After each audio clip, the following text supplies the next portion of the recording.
Dice, las personas jurídicas de carácter privado, vamos a hablar de estas, las que son creadas a través de la autorización del Estado y de sus estatutos, y de que son inscritas en el registro. Esas son las personas jurídicas de carácter privado. Las sociedades, las cooperativas, las SA, todas son sociedades de carácter privado. ¿Cuáles son los, dice, personas jurídicas de carácter privado, requisitos para su existencia? De conformidad a lo estipulado en el artículo 93, la existencia de las personas jurídicas establecidas en los incisos tanto empiezan, como ya dijimos, desde que su funcionamiento haya sido autorizado por la ley o el Poder Ejecutivo. Debemos recordar que nos referimos a las siguientes personas: las universidades, las asociaciones que tengan un objetivo en común, las fundaciones, las SA y las cooperativas. Estas son las personas jurídicas de carácter privado. Ahora, hablando en términos de patrimonio separado del de sus miembros, dice. ¿Qué decimos al respecto? Estatuye el Código Civil en su artículo 94 que las personas jurídicas son sujetos de derecho distintos de sus miembros y de sus patrimonios son independientes. O sea, si yo conformo una sociedad acá con Ceneida, Karen y Tania, cada uno hace su aporte a la sociedad, ¿verdad? Ya sea trabajo o patrimonio. Pero esa sociedad tiene un ente individual independiente a nosotros. Maneja su propio patrimonio. No es el mismo patrimonio que el nuestro. Eso es lo que nos quiere decir. El patrimonio de la sociedad está separado del patrimonio de sus integrantes. Sus miembros, tenidos en cuenta por sí mismos, no responden individual ni colectivamente de las obligaciones de la entidad, salvo excepciones establecidas en el código. O sea, la sociedad responde con su propio patrimonio. No puede la sociedad responder con el patrimonio de los integrantes, de los miembros, de los socios. Eso es importante saber. ¿Cuáles son los atributos de las personas jurídicas? ¿Qué? ¿Qué pasó? Ah. ¿Cuáles son los atributos de las personas jurídicas?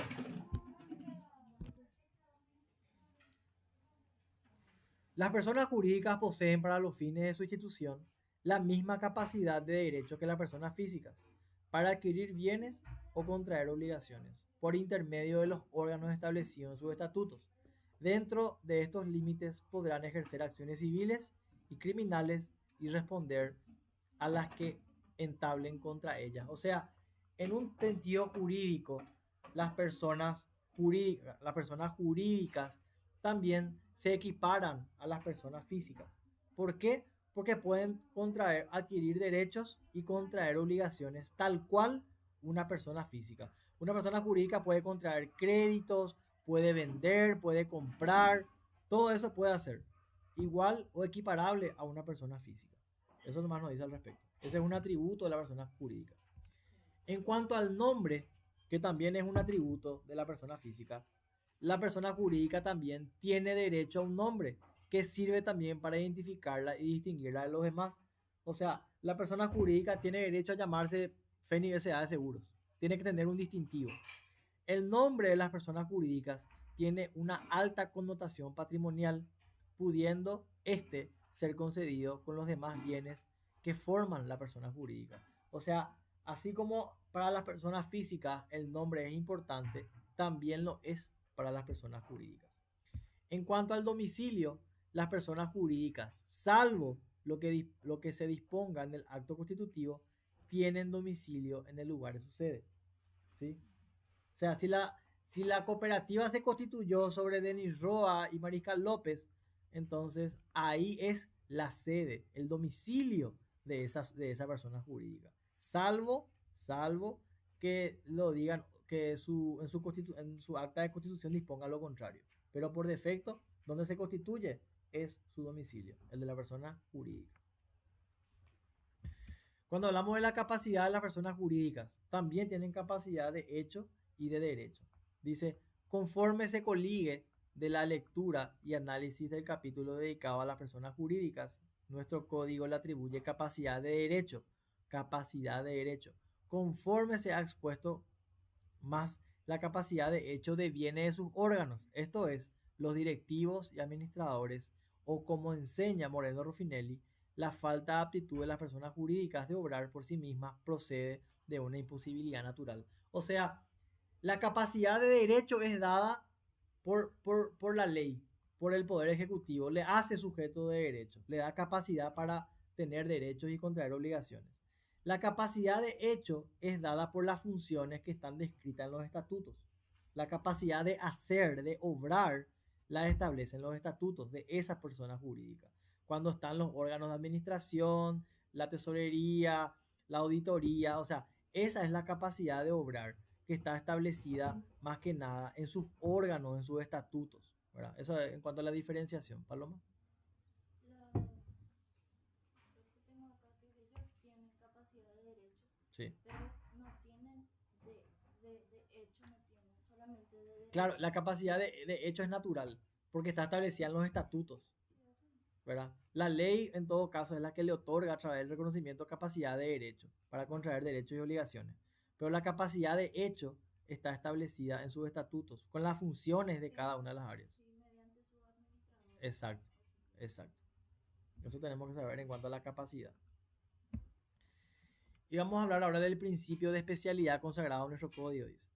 El principio de especialidad implica que las personas jurídicas no pueden recibir derechos ni celebrar actos sino de acuerdo a su objeto o a sus fines. O sea, el fin de la persona jurídica viene a ser el marco dentro del cual puede ser titular de derechos y ejercer su capacidad de hecho. No podría la persona jurídica tener derechos de familia, pues ello atenta al principio de especialidad. Ahora bien, sí pueden tener derechos patrimoniales acordes al objeto de la institución. O sea, el principio de especialidad establece que la persona jurídica no puede tener los mismos derechos que la persona física. Los derechos de la persona jurídica, más que nada, son patrimoniales, responden al orden patrimonial, ¿verdad? Ese más que nada, por eso son principios especiales. O sea, la persona jurídica nace para moverse dentro del ámbito jurídico pues tiene un fin común. El Club Olimpia porque quiere ganar torneos, el banco porque quiere ganar plata. Entonces, de acuerdo a su fin, se establece cuáles son sus derechos, ¿verdad? En cuanto a no pueden contraer matrimonio, no pueden adoptar hijos, no pueden hacer eso. No es su fin, no es para lo que están creadas.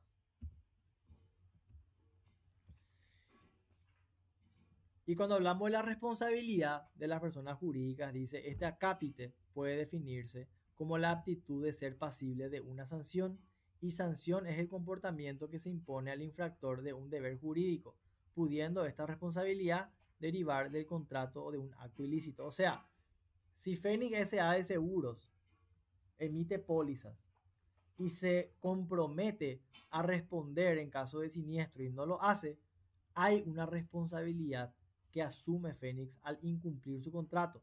Por lo tanto, eso deviene en una sanción. Entonces, eso habla respecto a la responsabilidad.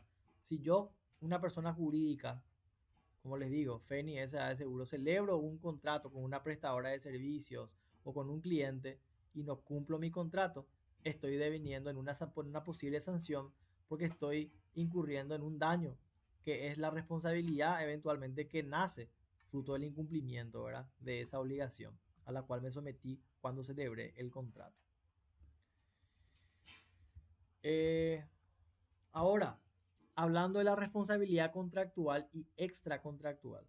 Dice, aquí entran a indicarse los criterios de la responsabilidad directa derivada de los contratos y que establecen derechos y deberes entre las partes contratantes y de conformidad a la equiparación de los mismos. O sea, yo celebré un contrato, Fénix celebró un contrato con Tania y Fénix no cumple el contrato.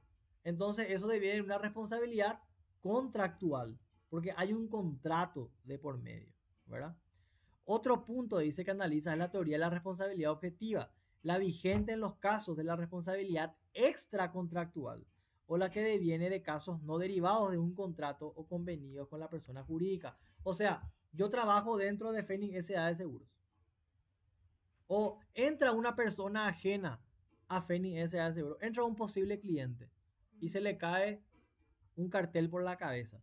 Ahí existe una responsabilidad extracontractual, porque hay un daño a la persona. No hace falta que exista un contrato. Fénix se tiene que responsabilizar por el daño que le causó a un tercero. Eso es responsabilidad extracontractual. Ahora, si yo tengo un contrato de provisión de servicio y no estoy cumpliendo, esa es una responsabilidad contractual, para hacer la diferenciación, ¿verdad? Y acá hay distintos tipos de responsabilidad extracontractual. De conformidad, dice a lo que se desprende del artículo 98, existen tres situaciones de responsabilidad extracontractual. La responsabilidad civil y penal de las personas jurídicas por actos de los órganos con respecto a terceros, lo que acabo de decir, ¿verdad? Si se cae el cartel, ¿verdad? La responsabilidad de las personas físicas que integran el órgano. O sea, si un funcionario de Fénix eventualmente le... voy a usar ejemplos burdos. Si un funcionario de Fénix le pega a un cliente, el cliente se va a ir contra Fénix, no se va a ir contra el empleado. Esa es la responsabilidad de la persona física que integra el órgano. Claro. La responsabilidad por actos cometidos por los independientes de las personas jurídicas o las que se deriven. También los agentes, por ejemplo, que trabajan con Fénix y ocasionan un daño a un cliente. Entonces Fénix tiene que responder por el daño que ocasionó el tercero que trabaja con la persona jurídica, ¿verdad? Eso en cuanto a la responsabilidad extracontractual. Todo daño que se dé por fuera de un contrato. Dice responsabilidad civil por acto de los órganos respecto a terceros. Las personas jurídicas responden del daño de los actos de sus órganos que sus órganos hayan causado a terceros. Trátese de una acción u omisión, y aunque sea delito, cuando los hechos han sido ejecutados en el ejercicio de sus funciones y en beneficio de la entidad. Esta responsabilidad civil por los actos de los órganos se manifiesta en la obligación de resarcir el daño por parte de la persona jurídica que de común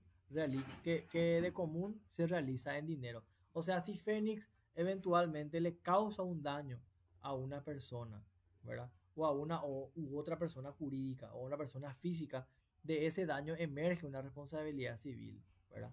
Y hay que indemnizarle a la víctima en este caso, que puede ser o siempre se suele ser en dinero. Eso cuando hablamos de responsabilidad civil. Cuando hablamos de responsabilidad penal es totalmente distinto. Las personas jurídicas poseen la misma capacidad de derecho que las personas físicas por intermedio de los órganos establecidos en sus estatutos, o sea, la administración, etcétera, etcétera, etcétera. Dentro de estos límites podrán ejercer las acciones civiles y criminales y responder a las que contraten contra ellas. Si Fénix S.A. de Seguros deviene en una lesión de confianza contra otra persona, entonces ahí emerge una responsabilidad penal, ¿verdad? O si un anuncio o una publicidad de Fénix deviene en un daño, en una difamación, una calumnia, una injuria, hay una responsabilidad penal de Fénix, ¿verdad? Entonces, eso es la responsabilidad penal de la persona jurídica. Puede suceder también esto, ¿verdad? Y en cuanto a la responsabilidad de las personas físicas que integran el órgano, o sea, los directores y administradores, cuando los hechos han sido ejecutados en el ejercicio de sus funciones y en beneficio de la entidad, son personalmente responsables con relación a la persona jurídica. Si yo soy gerente, director de la compañía de seguros y le causo un daño, entonces esa responsabilidad en el ejercicio de esa función es personal, es mía para con Fénix Seguros, porque yo soy el gerente, yo soy el administrador, el encargado, el designado para llevar a cabo el trabajo y ocasioné un daño. Por lo tanto, hay una responsabilidad que tiene que ser respondida totalmente y personalmente por mí. ¿Qué pasó? Y la responsabilidad, dice, de la persona jurídica por los daños cometidos por los dependientes o por las cosas de que se sirve, que es lo que dijimos hace rato, ¿verdad? A tenor de lo expuesto en el artículo 98, segunda parte, establece que las personas jurídicas responden por los daños que causaren sus dependientes o las cosas de que se sirven, de conformidad con las normas del artículo civil del Código Civil. Guillermo Borda dice, ha expuesto a este respecto que hay responsabilidad siempre que haya una razonable relación entre las funciones y el daño.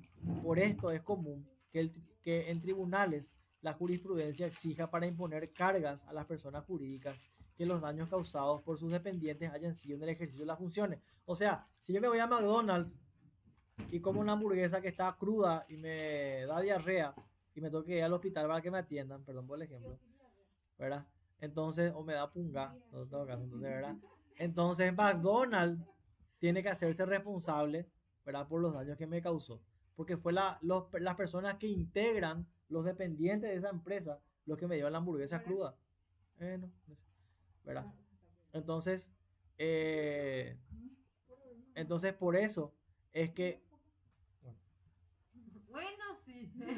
sí quiero. Ya que insistes, Entonces por eso es que en el caso que yo me vaya a McDonald's y coma la hamburguesa cruda, no es el que hizo la hamburguesa que tiene la responsabilidad, es McDonald's, ¿verdad? Porque él realizó o me ocasionó ese daño en el ejercicio de sus funciones, que era cocinar la hamburguesa, ¿verdad? Entonces acá es donde la persona jurídica se hace responsable por los daños cometidos por los dependientes. O si se me cae una tele de McDonald's en la cabeza, entonces es McDonald's el que responde por eso. Con eso terminamos la unidad 15. Y la verdad que